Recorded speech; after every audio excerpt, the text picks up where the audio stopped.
Oh, That was in New York City too, though, wasn't it? Did it? yeah, it did. Oh, it did.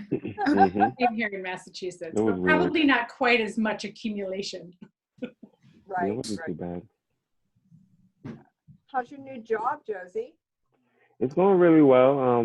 It's like almost like a 8 month orientation, but it's slowed down because of since COVID started.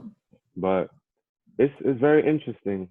They're really training us to kind of think and act as providers, which Yeah, it's kind of difficult to do without like a master's degree, without that advanced practice. But they're like, that's how they're training us. So we're yeah, speaking with attendings directly. We're not talking to anybody else. We're good. explaining what's going on, why, and I learned a lot, and I teach a lot. So I think it's very helpful when I go back to the bedside. I kind of look at things a little differently. So Well, you have all the grateful. skills needed to do that job. Thank you. I hope so. We'll have to get you back into a master's program at some point. That's the goal. I mean, my wife, she was looking upstate somewhere for a speech pathology program, so she's interested in going up. So Oh, let's hey, see. Let's Nazareth see. has a great Hey, that is good pathology program. Now do they Don't they? Doesn't Nazareth. Nazareth? Yeah, Nazareth does. really? Yeah. Yeah. Might have to look into that. Is that close to Rochester? It's in Rochester. Rochester. It's in Rochester. Yes. I wonder if U of R has a MP program. I wonder if they have an MP Hmm. program. We'll have to look into that. Tells for me you. he's already done some research. Let me put that in my notepad. Yeah, mark that down. Yeah. You'll be excited You might about know that. some folks that could help you think through those NP programs here. You think so? I think. Wow. Yeah. Mhm. I have to start doing a little more research. Oh, it's good to Okay. see everyone. Emily, it's Yes, good to see you. likewise. Good to see you too, though. Getting right up. Sandy Whitmer's online. Hey, Sandy Whitmer. Hi, Christine. Hi, Kathy. Hey, how are you doing? Okay. How about you? We are hanging in there. Can't really complain so much. No. And Michelle Roche, in case you don't know it, she makes jams. And so I had said to her the other day, she always gives me some for Christmas. Usually she just would give me one, and then I would have to hide it from my husband because he liked it so much. And then she started giving me two, one for him and one for me. And so I happened to say to her on some meeting that, I'm out of jam, and it's, because I was home more for, breakfast and things. So she left me a care package yesterday with one of every flavor that she makes. Oh, So I that's so nice. am in good shape now. I got peach and blueberry and strawberry. Yeah. So it's good. All is well. Thank you, Michelle. Nice. Is that Ellen Kitchen? Hi, Ellen. Hello. Well, hi, everyone. I'm Jessica from the Alumni Relations team. I think we could probably go ahead and get started here. I know some people are still jumping on, but it is the lunch hour, so I want to make sure we're mindful of time. So if you wanted to go ahead.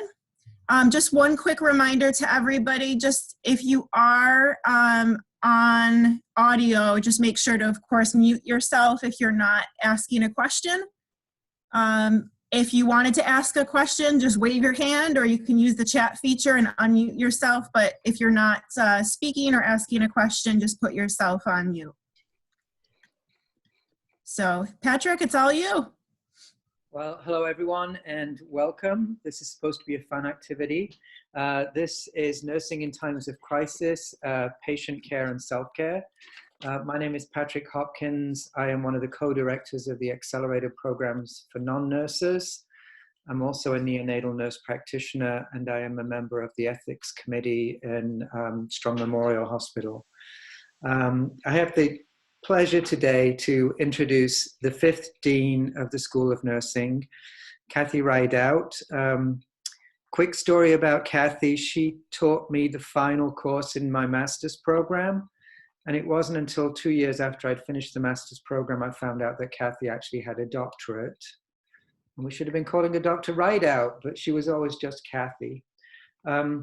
I think deans always leave marks on schools of nursing, and Kathy seems to be working on creating marks surrounding growth, inclusivity, and diversity. And so I'll let Kathy say a few words about COVID-19 and this being the year of the nurse and the midwife. Thanks, Patrick. You know, this has been a really challenging time, but it's also been really fulfilling, and just seeing the fulfilling and not surprising, I should add, of how everyone just rises to the occasion without really batting an eye. And you know, I've been able to appreciate even more the benefits of being part of a medical center, and being part of the response that comes from having that partnership. And so, you know, Karen Davis, who's the chief nurse executive, really of all Strong Memorial Hospital and the 5 affiliates, having that partnership where I can pick up the phone and say, you know, what is it that you need? How can we help you? And she does the same thing. And, you know, I'll just give just a very brief example of that. And it might seem minor, but it really isn't minor. That we were talking about PPE and what our students were going to need. Now, this was just last week.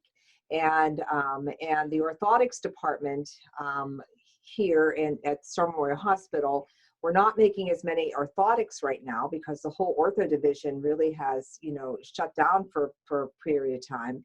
And so they were converting all of their machines from orthotics to making face shields. And then they were making the logo with UR Medicine on the face shield. So Karen and I were just having just a brief conversation, and she said, I bet you they would make you some with School of Nursing on it. And I said, oh, I would love that. So she immediately emails him off, and this, you know, gentleman from orthotics emails me back and said, I would love to make you some face shields. How many do you think you would want? Well, I had no idea. And I said, well, maybe 100, you know, because, you know, we were only wearing them like in the ICUs, and, you know, we were doing anything that, you know, where there was any secretions or aerosolized. And I said, I would just love to be able to give our students something, you know, that, you know, that would have our logo on it.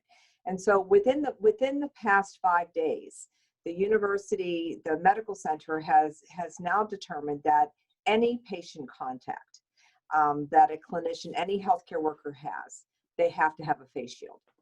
So, and that just came out. Karen had emailed me about that this morning, and the announcement really just came out that's starting tomorrow. And so I, you know, right away emailed the gentleman from orthotics, and I said, okay, now I need 500. So he said, okay, how does June 15th count? And I said that would work. And then I thought, well, I better ask how much this is going to cost. And so I then said, you know, well, let me know how much I owe you. And he said, oh, you're part of the medical center. We'll just, you know, we'll just keep it as part of our expenses for COVID-19. So I said, that works for me. So, you know, we will have some nice, you know, face shields with school nursing logo on that all of our students can have because they're reusable, and they're, you know, they will, you know, tell us how to clean them. But, you know, it's just having that partnership, even for something, well, PPE is not minor, but, you know, in just something like that, you know, is really important. And being able to have that collaboration with Karen Davis is really good. And I'll just tell you one more example, and then I'll stop talking. That, you know, within a few days of the pandemic hitting, you know, Karen called me and said, you know, we're going to need to increase our workforce, and I'm going to need to ask the nurses that have retired, or people that, you know, have decided that they're going to work at home for a little while with their families. I need them to be able to come back, and could you develop an RN refresher course? And I said, absolutely, knowing that I have a team that would be able to do that. And really, again, within 1 week, we had our edit team, which is our, you know, educational team with technology. Really, within 1 week, we had an entire RN reentry course developed. that could be taken all online, that we were able to disseminate across all of our affiliate hospitals and really meet that need. And so, so it is such a nice partnership that you wouldn't have unless you were really part of an academic medical center. So with that, I will stop and pass it on to Christine. So, Kathy, thank you for actually inspiring examples of how COVID is perhaps making us rethink our interactions with others. People that know me know I'm a glasses half full sort of guy, and I actually am looking forward to positives coming out of COVID amid all these negatives. So the format for today is our speakers, our panel will introduce themselves and talk a little bit about how their life has been impacted by COVID, and perhaps maybe want to talk about how this is the year of the nurse and the midwife. And it's really just a historical juxtaposition that is strange, because Florence, she went to the Crimea to take care of people there. She introduced all these practices that we are still doing today. She knew about infection control. She knew about social distancing. She knew about the importance of fresh air. And so in some ways, we're coming back to where we started. So for those of you that have zoomed in, please make sure that your mics are muted unless you want to talk. If you do want to talk, please give out a wave, or you may use a chat feature. One of our participants, Tom, who will introduce himself momentarily, will actually moderate the chat room, as it's difficult for me to do that and be on at the same time. So Tom will introduce himself, and then the other panel members. And then the panel members, I plan to ask a series of questions. And then time permitting, we're going to open it up to the rest of the audience.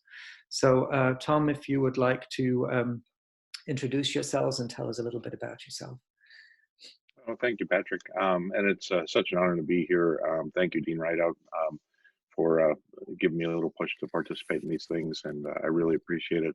I have the least amount of experience of anyone probably on the chat when it comes to nursing. My first career was in emergency medical services and still is.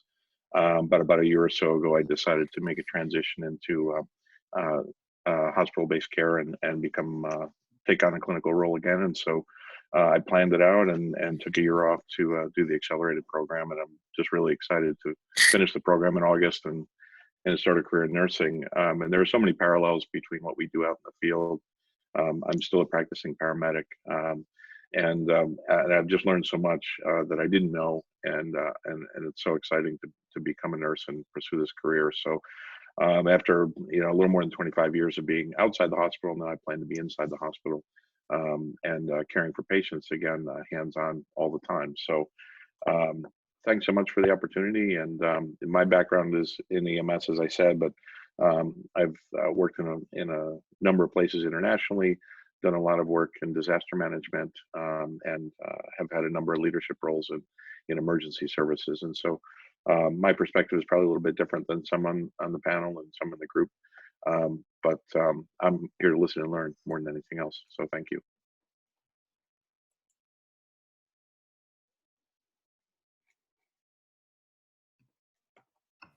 You're muted, Patrick.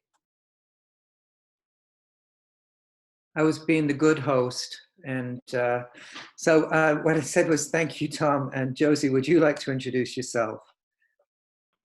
Yes, good afternoon. My name is Josie Perpignan. You can just call me Josie. Born and raised Brooklyn native. Graduated from Binghamton in 2011 with a bachelor's in art, Africana studies, and in 2016 from the University of Rochester School of Nursing with my Bachelor of Science in Nursing. I then started my career at New York Presbyterian Columbia in the cardiothoracic step down for a year and a half before transitioning into the cardiothoracic intensive care unit, which I stayed for a little over 2 years.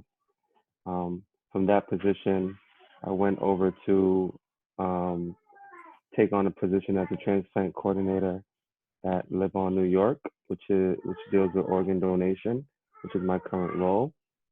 I am a founder, one of the founders of the Greater New York City Black Nurses Association, and also hold the host historian position right now. Thank you guys for having me here today.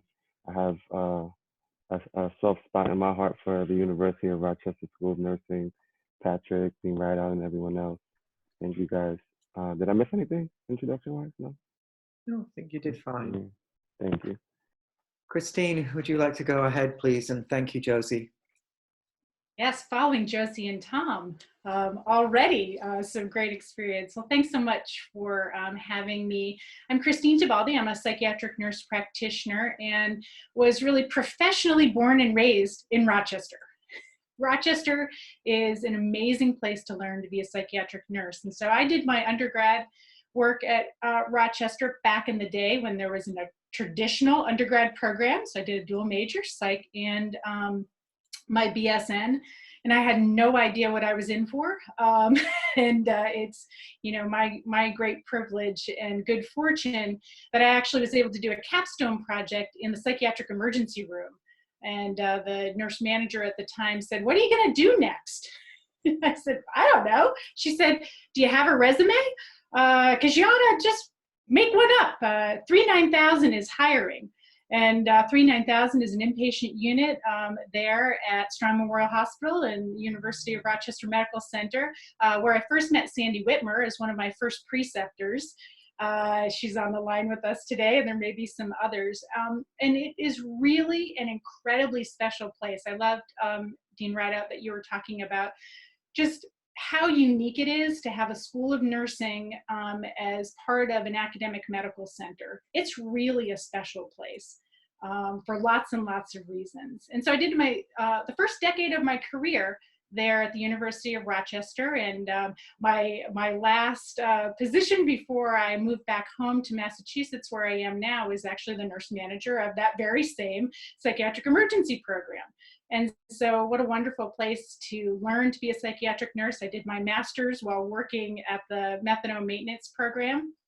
I joked that I educated myself out of a really fantastic job because I started then working as an NP there at the U of R. I moved back to Massachusetts, and I currently work for a hospital called McLean Hospital. It's part of the Partners Healthcare System, most notably known as Mass General Brigham. And so we have a large academic health system here in the Boston area, and McLean Hospital is a freestanding psychiatric hospital. So it's sort of like merging together URMC and the Department of Psychiatry. And so there I'm the director of clinical business development, where for the first time ever, they decided to have a nurse help them start up new programs and do different things related to policy and procedure and regulatory. And I also oversee our emergency services programs, which is really my clinical love. And in my spare time, I oversee our disaster mental health program for the American Red Cross. I'm the regional lead here, and that's where my clinical work and my volunteer work is sort of merged. And so I'm sure throughout this we'll be able to talk a little bit about that. So thanks so much, Patrick and others. Christine, thank you. Emily, would you like to introduce yourself? Sure. Hi, my name is Emily Payton. I am honored to be invited to this panel. I graduated from Bard College in 2012 with my first degree, which was in clinical psychology, and then I went to the APNN program and graduated in December of 2016. I have been working as a nurse at Highland Hospital on their med-surg unit that specializes in neuroscience and palliative care, but psychology has always been my passion. And so I am thrilled that as of last fall, I've returned to school. I'm a student in the MS to PhD program, and will be getting my psychiatric mental health nurse practitioner degree and hopefully my PhD eventually down the road. My program of research right now focuses on adolescents with eating disorders and self-injury, and specifically the experience of disembodiment and mind-body interventions for those disorders. So yoga, Tai Chi, that sort of thing. And mindfulness is one of my big passions. And one of the things that led me to joined the MS to PhD program was the research internship with Dr. Carey, where I completed a project on mindfulness for outpatient oncology nurses to see if I could help with compassion fatigue and burnout. And yeah, that's about it. Well, thank you, everyone. So, Josie, I'd like to start with you first because you're essentially in the epicenter of this COVID crisis at the moment. I know the governor has said that we're on the other side of the mountain and on the way down, which is wonderful. But tell us a little bit about your experience surrounding COVID, what changed in the hospital, and what's the situation like now? Okay. So, just thinking back on it just gives me chills. It kind of brings me to like an emotional, really emotional state to experience something like this. So in the beginning, it was like a war zone. We have nurses that would, in quote, say it was like a war zone to them, and I felt the same way myself because first off, it was like being attacked blindsided. We had no idea what we were facing. We had no idea what we needed to do to protect ourselves. And not only that, but we didn't have the proper equipment and resources that we needed. In the beginning, I could recall nurses, trying to be more on the protective side and protecting themselves wearing masks throughout the day and certain PPE. And we're getting reprimanded for it, because their higher ups, the supervisors, they were not pleased with that at that point in time. There was a point in time where you couldn't even get any PPE. If you did, it was one N95 respirator mask, and that's what you were going to use for each shift. You use it for no matter how many rooms you go in and out of, how much exposure it had to other patients. This is what you're wearing. You take it off at the end of your shift. I guess you wipe it down, spray it down, you put it in a bag, you write your name on it, you come back the next day and the same thing. That progressed from just that to getting just a regular surgical shield or mask, some without the shield, some with, and you would get multiple of those, but you would still keep your same N95 respirator mask. And it was just horrible because we were on units. There's COVID units that didn't have any gowns. So how are you going into the rooms? You're gonna keep using the same gown, going from patient to patient. And just thinking about how much staff we lost. We lost a lot of staffing, and that I think of an ICU, a CTICU, or a CCU that is usually 1-to-1 or 2-to-1 based on the status is now 3-to-1, 4-to-1. And it wasn't anymore just a man to a room, or female and female to a room. It was co-ed. If you were tested positive, no matter what your sex was, you can be in the same room with an opposite sex. And it was even more challenging because, just as a nurse speaking out and voicing concerns, I think that's just something that comes with the territory of being a nurse. You have to make it be known what the issue is and hope and pray that you get the right person to listen. But in the beginning, the higher ups, they were giving us a lot of pushback. We were voicing our concerns and letting them know that this is not safe and we need resources and we need help. We're being burnt out and we're not getting everything that we need to make sure that we can protect ourselves and protect our patients. And it got to a point where the numbers just, increased significantly. And that is, when it started to get to a point where people used to, the higher ups would start to listen. And still at that point, we still didn't have enough equipment, and we were going into these rooms. Patients were just passing left and right, and it was hard because they were passing alone, and family, could barely get in contact. We couldn't really keep up with family. There's so much calls coming in that we just had to kind of like roll with the punches. It was very draining emotionally, physically, and finally, they started to listen and tried their hardest to work on getting us equipment and making sure that we had everything that we needed. But it was just traumatizing. You have symptoms, you know, and usually when, you know, depending on where you're from and how you are, if you have a certain symptom, the first thing you're going to do is go seek medical attention. But a lot of patients that were coming to seek attention were being turned away because of spacing, lack of tests, lack of staff. So now they're traumatized. So it was just, if I could think of a word to describe how it was just like a total war zone. And not to even speak about underserved communities, you know, it's just a total war zone, you know. And I know I'm missing out on some things, which I definitely will come back and touch on, but just thinking of how everything started out and how many lives we lost and what we made happen through, you know, the situation and the resources that we had, you know, patients sharing vents. Have you ever seen 2 or 3 patients sharing a ventilator? You know, just to think of something like that, you know, is just insane. Yeah, it's really rough, and a lot of us are still, you know, still traumatized from, you know, mentally, emotionally, physically. A lot of our families could feel the pain and the hurt, and we just try to make it the best we can with the resources that we had. And I think it's coming along at this point. Thank you for putting yourself in harm's way. You actually demonstrate behaviors that many of us think are inherent in nursing.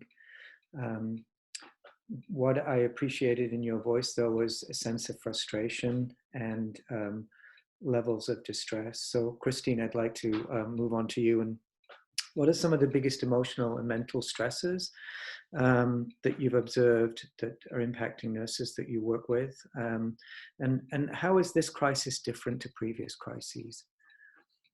Sure. Yeah. Thanks for that question. And what an important segue from all that we heard from Josie. And, you know, I'll just start by first off thanking you, Josie, and the your fellow nurses in New York City. Indeed, that concept of a war zone is often what we see in the immediate aftermath of any type of disaster. Whether it's a natural disaster, hurricanes, tornadoes, we were talking a little bit about that as we were first assembling today, or, you know, man-made disasters, mass casualty events, and so on. And so a public health emergency like this has a lot of elements of a mass casualty event, though one of the things that's quite different is it is not a single impact and then a rollout from there. And further, I've been observing that not only is our fellow nurses really feeling the just emotional drain of the work, it's also something that's affecting each of us. And that's one of the major differences. We talk about response to disaster, where an individual who is affected themselves might not be able to be the most optimal responder. So if your house gets wiped out by a tornado, you're not in a position to go and respond to that event. You have your own disaster, your own impact. But in this way, we're kind of all impacted across our nation, across, you know, our communities, our nation, across the globe. This has been affecting all of us. And so Josie could not have described that emotional toll any better. These types of events are marked by long days. And so you're just not getting your rest. You're emotionally drained. These types of events often have you stretching outside of your comfort zone. You may have been a nurse who worked in med-surg, but now you have been reassigned to a COVID positive unit where you're managing critical care. And, you know, Dean Rideout said earlier in the comments, it's been impressive how people have risen to the occasion. And I've heard countless times that people have said, I didn't think I had it in me.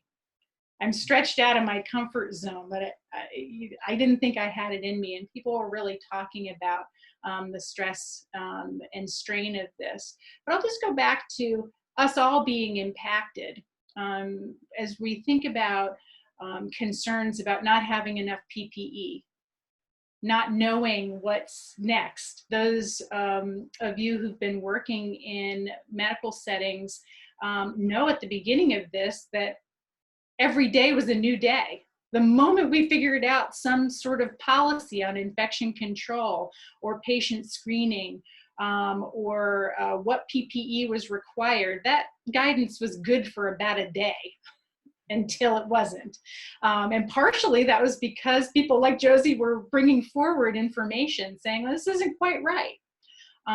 And so I think that the reason this is different is that not only are we managing all of the stress and strain of highly intense critical care situations, we also are feeling worry and uncertainty for our own safety and for that of our families.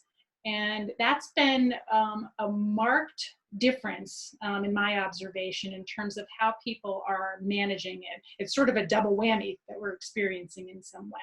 So Patrick, I don't know if that answers your question fully, but appreciate it and just appreciate all the work nurses across our nation doing this. Thank you. So Emily, I know in your clinical research studies, you've been looking at burnout and compassion fatigue. We're probably experiencing that right now with the amount of work that we're having to do and the uncertainty surrounding it. Can you tell us a bit more about burnout and compassion fatigue and some strategies that we might be able to use to help one another get through this?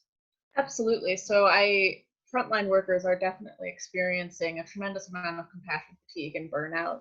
I don't know how you could do the work that Josie is doing and not have some degree of compassion fatigue and burnout. And the truth is, nurses were feeling compassion fatigue and burnout before this event. I'm going to just share a couple slides with you from a presentation. So this was from some of my research. Compassion fatigue, there's a distinction between compassion fatigue and burnout. Burnout can occur in any occupation. It's just overstressed, overworked, understaffed. Compassion fatigue is unique to healthcare professions because we put so much of ourselves into our patient care. It drains us on an empathic level. And so it has severe and lasting consequences. Some of the psychological and physical consequences are decreased job satisfaction, inability to focus, irritability, apathy, substance abuse, the risk of suicide, which is higher in medical professionals, as well as some physical complications that are directly related to the cumulative stress of compassion fatigue. Increased heart rate, blood pressure leading to cardiovascular disease potentially, insomnia, weight gain, decreased immunity, which obviously is problematic during this time, and then risk of diabetes. And so this is why nurse burnout matters.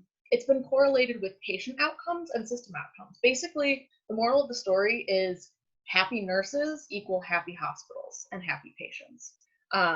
When nurses are burnt out or are experiencing compassion fatigue, there is evidence of decreased quality of care. There's decreased patient satisfaction. They make more mistakes.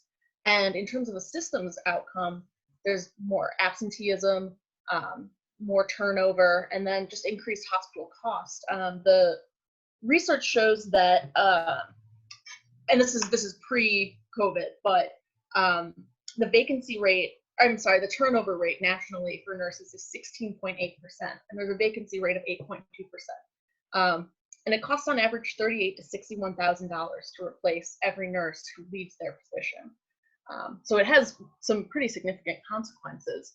But what I'm most interested in, obviously, are the personal consequences to the nurse and how we can help that nurse overcome compassion fatigue and burnout. So there's some evidence that any mind-body activity that helps you recenter and ground yourself and re-inhabit your body while also engaging in some relaxation practices, so deep breathing, yoga, or the more specific mindfulness-based stress reduction, there's evidence that it can reduce compassion fatigue and burnout, it can decrease heart rate and blood pressure, and it can just overall enhance your resiliency, quality of life, and your ability to continue empathizing with your patient, because that is, frankly, one of the saddest consequences of compassion fatigue and burnout is when the nurse has hit such a wall that he or she can no longer empathize, because they're just in survival mode at that point.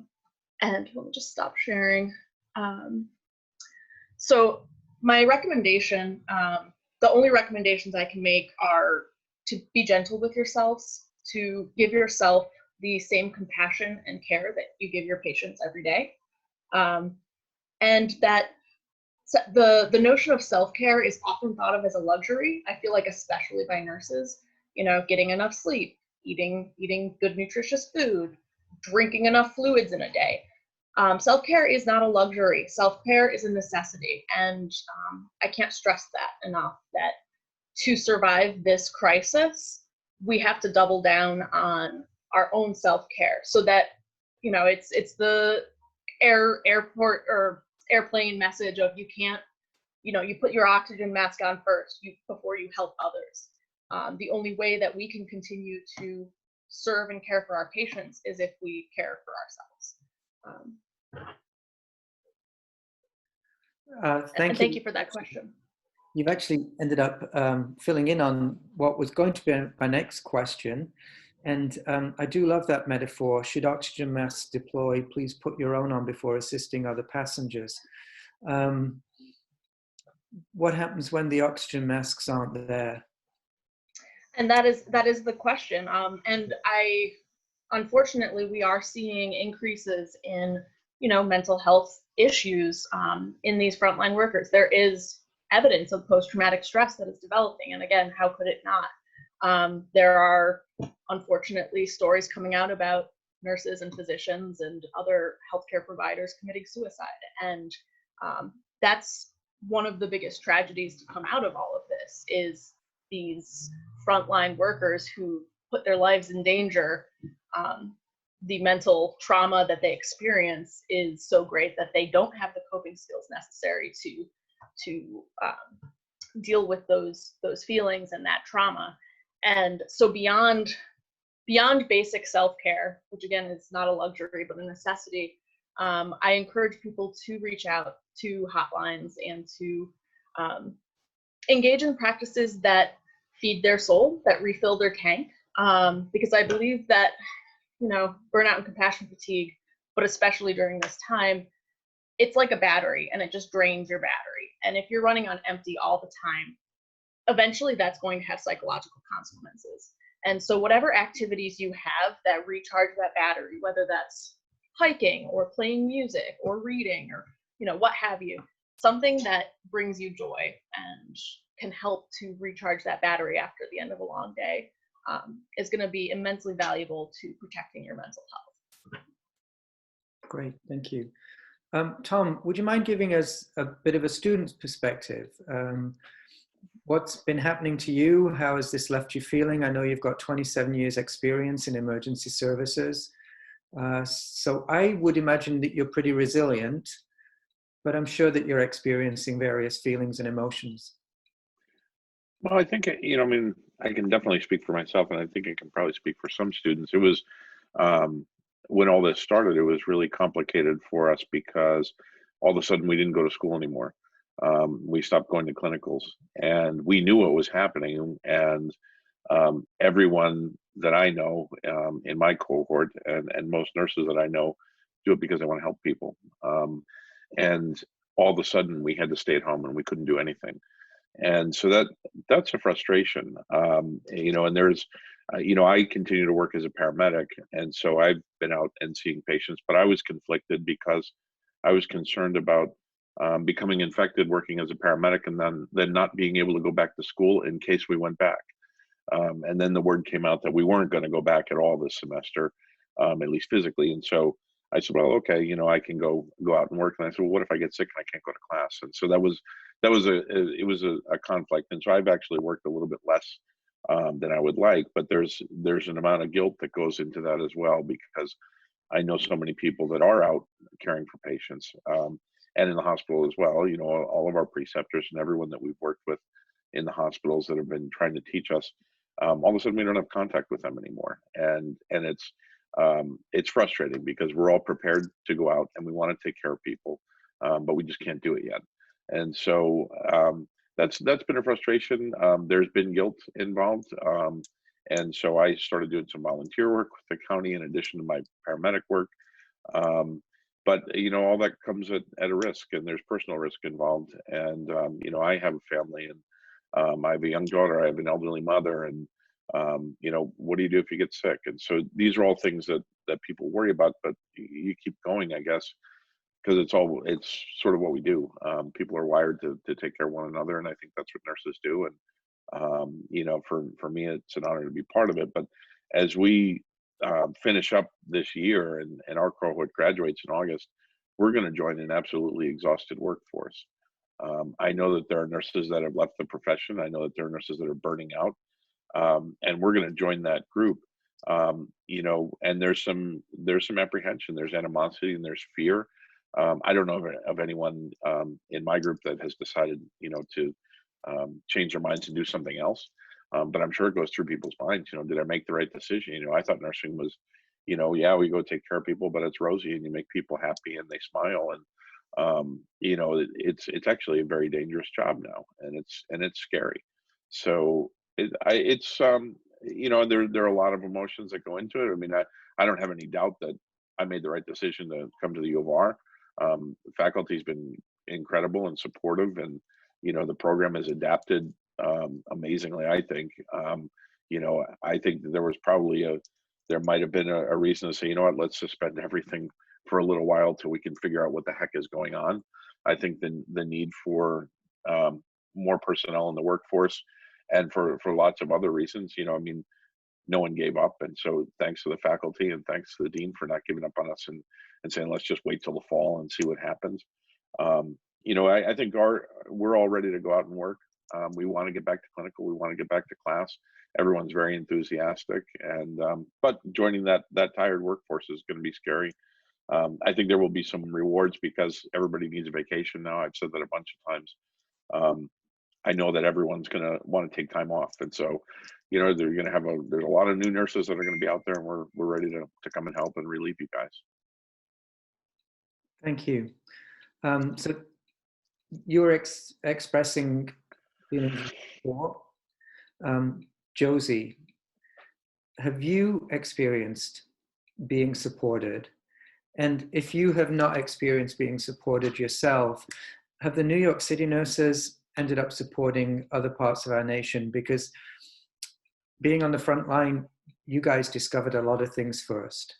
How is that information being passed on so we can support our colleagues across the nation and the world? I would first like to piggyback off of what Tom said in regards to, finishing up and graduating as a brand new nurse. There are nurses out there that have graduated in January or December and were thrown straight into working on units with no orientation or anything. So I just wanted to put that out there that, we definitely appreciate that, and we have to be there for them to guide them and support them as much as we can, because, this is a bad time for us, but it's not always this bad. Regarding information that we have at first, with support, being a part of the Black Nurses Association, we didn't hesitate to come together and have put together town halls, which we call Voices on the Front Line. And we allowed this platform for nurses to come front and really speak on their experience and speak on what's needed and speak on how they're feeling and what's going on. And we had to dig deep and really figure out what it was we needed to do to support our staffing, our nursing. And what we did was we put on another town hall, and we had to make sure that we were being the voices for them and advocating for them and using that platform for that, and expressing to them that this is a platform for you to speak on what it is that you're feeling and that you think you need, which was very helpful, because it put us in a position where when we had these town halls, we were able to reach out to politicians and educators, deans of schools, and borough presidents and senators, and they will come in and they will listen to us, and that felt good. And it was also important because not only did we reach out and have that support or try to make that support happen, but we started to put together what things look like from the beginning. You know, started to question what we could have prevented. Where did we go wrong? What could we have done differently? And we just kind of pan out the timeline and just, you know, look at each point and see what we needed and where we were at that point, so that we put together some sort of program that, you know, a state that might not, or a city that might not have been impacted, God forbid they may, this support that we have laid out is what we would pass on to them to help them, you know, speak up quicker. Because a lot of nurses, you know, a lot of workers in general, when they're in an uncomfortable situation, especially in the workforce, they're more hesitant to speak up because of fear of you know, backlash from administration. You know, so a lot of people stay quiet. So one of the things that we said was speak up, no matter what the outcome is. Speak up earlier, because it could prevent a lot of damage in the long run. And we had to learn that the hard way. You know, we spoke up, we learned how to speak up, you know, professionally, and we voiced our concerns. And in the beginning, it was rough, but towards the middle, coming towards like where we are now, everyone listens to us now. Everything is, what does this nurse think? What does the nurse say? And it feels good that we're being heard now, you know. So speaking up, we also recommended that in hospitals on units, you know, each unit has the council practice, or whatever the name may be for that hospital, unit practice council, that they make it mandatory for nurses to be involved in what's going on in the unit. Because it's like, you know, living in your home, you set up an emergency plan with your family. If something happens, we have food here, we have shelter here. We have to set up a plan so that we never know what's going to come our way. We have to be on the same page, so when it hits, at least everyone is on the same page in what the flow is and how the flow is supposed to go, because it was chaotic at first. So being involved on your unit, which then would advance to hospital-wide, and once it advances to that, then everyone's on the same page. Each unit may have a specific way that they go about handling certain things, and that's fine. But as long as it's communicated and everybody's on the same page, it could save a lot of lives a lot sooner. We also spoke about using resources like Emily was saying, to decompress mentally, speaking out and going to people, whether it's starting a group chat and just venting, or going for a jog, or, you know, having a glass of wine, whatever floats your boat. You know, we were making sure that nurses were doing things so that they can not feel so burnt out and so emotionally depressed.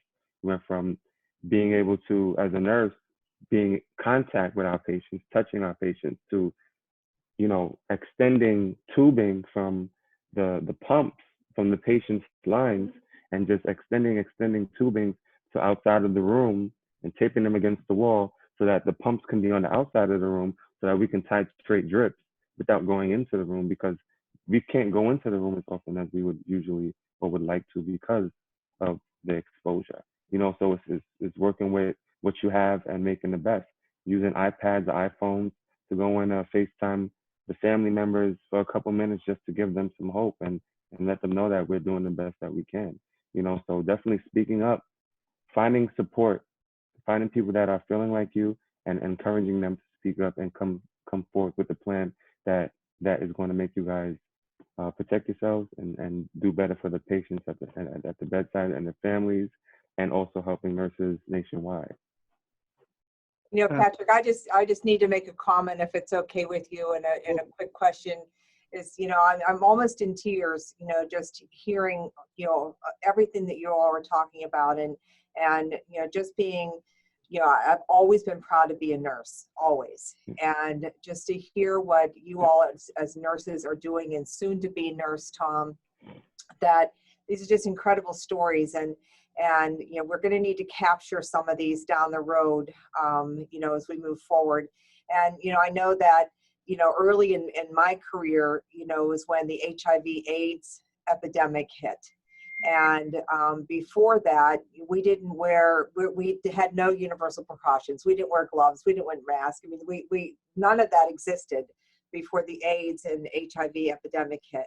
And so, you know, I'm like Patrick in that, you know, I see the glass half full. You know, we're both very much optimistic and wondering, you know, just, you know, briefly just thinking about what are the positives that are going to come out about this, and how will our healthcare delivery change, or our healthcare systems change because of what we've learned. We've already learned so much, but I know there's going to be a different healthcare system when we're done. And just, you know, wanting to, you know, sort of pick your brains about that.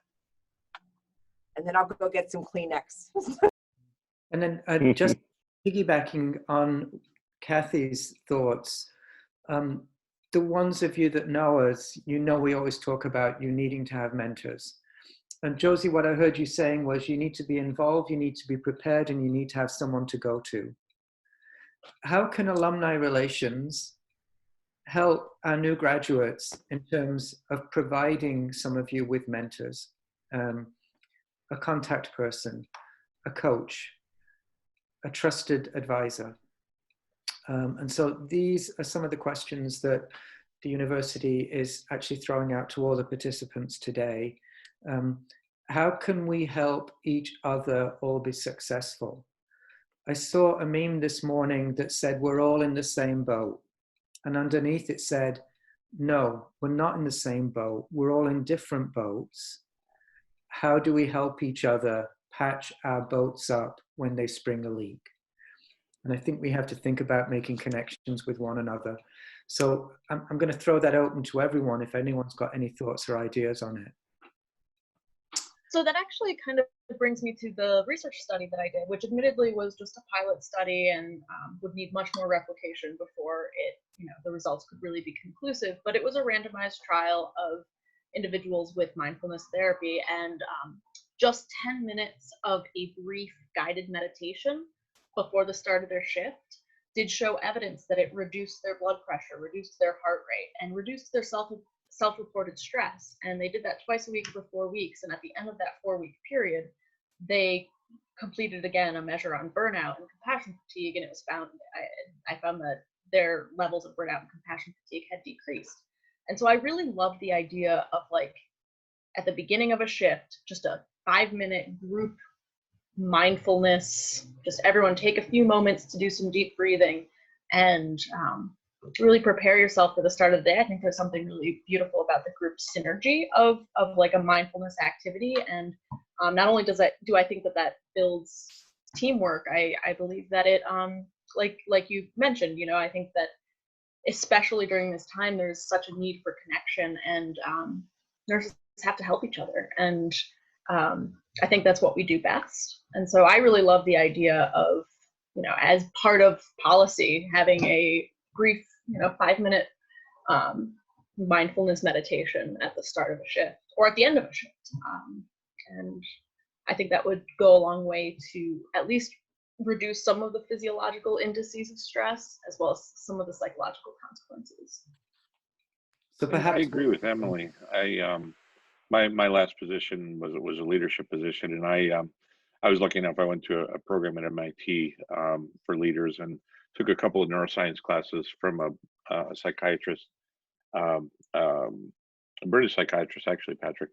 And one of the focuses was on mindfulness. And so after I took her 2 classes, I started implementing that with my staff. And prior to the beginning of staff meeting, we would have 10 minutes of mindfulness. And one of those staff members that I had hypertension, and after about a month of our staff meetings, he found that he no longer was taking medication. So that was sort of an extreme case, and he applied it and went home and meditated every day after he learned it. But it's definitely invaluable. And I've led teams where we had mindfulness before the start of meetings, and you can do that before the start of shifts as well. I know the Marine Corps does it, and it's absolutely proven. I think great way to it builds cohesion in a team, and it's also great for everyone's health.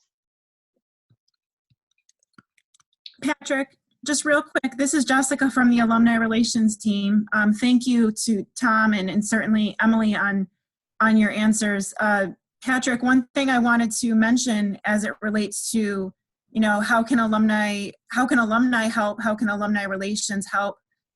One thing that we have done is we have started a networking group for all School of Nursing alumni to join. It's also where students can join. It's also where parents can join. It's where faculty can join. It's basically, I always call it, it's like the LinkedIn of the University of Rochester. There is a School of Nursing group on there, and it is called the Meliora Collective. You probably have gotten emails about it. It's a really great way for each of you to connect with each other, with Josie, with, you know, anybody that's on the Meliora Collective in the School of Nursing group. You can find, you know, maybe you've lost touch with your original cohort, or maybe you're looking for an ICU nurse that's in Seattle. You can definitely find it on the Meliora Collective, and I would really encourage any alumni that's interested in doing any kind of mentoring or just connecting with other alumni or students to definitely join the Meliora Collective. I'll actually put the link right into the comments, but that's something that we would really encourage, and there's a great School of Nursing group right on there. So we've got maybe 5 minutes left. I'm certainly happy to entertain any questions from the audience. I see in the chat that we don't have any pending, which is fine. To get back to Kathy's point though, as I said, I'm a glasses half full sort of guy. I do hope that some of the things that come out of this are, we start questioning some of the sacred cows that we've held on to for many years, that we learn and discover new ways of doing things that may actually be better than the way that we've done them. And we've applied that logic, well, we've always done them this way. I hope that there will be greater cooperation between the nations of the world in terms of sharing knowledge and information. And when a vaccine is available, it gets priced fairly and is distributed widely. And I really hope that we end up becoming a good deal more kind to one another. Martha had put up a comment about us historically eating our young as a profession. We need to stop doing that. We need to start building one another up. And if it takes a little microscopic virus to do that for us, then we'll have had some positives out of this catastrophic event, because so many people have lost lives. So many people have lost livelihoods. A pandemic always has two outcomes. There is a medical one. We're going to be over that at some point. There is a social one that will last a heck of a lot longer. And we probably need to start paying attention to the social outcome as we start to master the medical outcome. I see 12:57. I don't see any other questions. I would like to thank everyone that joined us today for participating. I would particularly like to thank our panel guests and our moderator, Tom, for giving of their time and expertise. It is like an episode of Hollywood Squares, but it's so great to see so many people, to see smiling faces, and to see supportive faces. So thank you everyone for joining us. I hope this was enjoyable and useful. I certainly had fun. Thank you. Thank you all. Thank you. Guys so much. Josie, we'll be in touch about coming back to Rochester, okay? Yes, let's talk. Okay, all right. Sounds good. Bye, Bye-bye. everyone. Thank Enjoy you, your day. Josie. Thank you, Emily. Bye-bye, everybody. Thank you, everyone. Andrea. Stay well. Yes, you too. Thank you, Emily.